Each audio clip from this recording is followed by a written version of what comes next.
దీన్ని మనము రెండు రకాలుగా చేయొచ్చు. ఒకటి రామానుజం మెథడ్, ఒకటి ట్రాక్టన్బర్గ్ మెథడ్. రెండు మెథడ్స్ మనం డిస్కస్ చేద్దాం.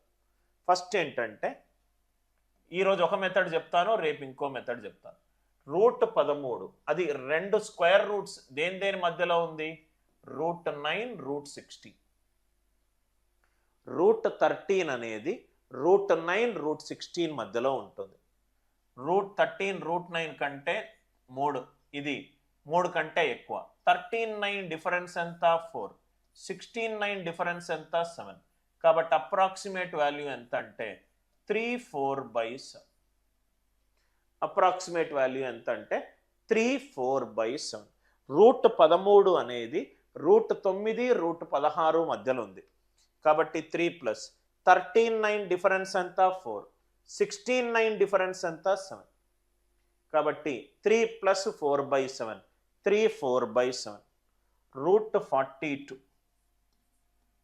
అంటే రూట్ 36 రూట్ 49. రూట్ 42 అనేది square root of 36 square root of 49 మధ్యలో ఉంది. 6 ప్లస్ 42 36 డిఫరెన్స్ ఎంత? 6. 49 36 డిఫరెన్స్ ఎంత? 13. కాబట్టి ఆన్సర్ ఎంత? 6 6/30. 6 6/30. 42 36 మధ్యలో తేడా 6. 49 36 మధ్యలో తేడా 13.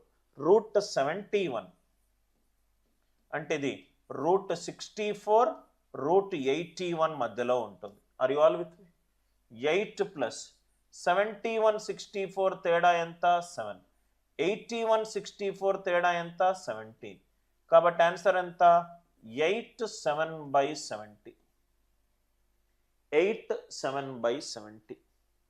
రూట్ 71 అనేది రూట్ 64 రూట్ 81 మధ్యలో ఉంటుంది. రైట్? ఈ ఇచ్చిన నంబరు ఏ రెండు నంబర్స్ మధ్యలో స్క్వేర్లు ఉందో తీసుకోండి, దాని తర్వాత ఈజీ.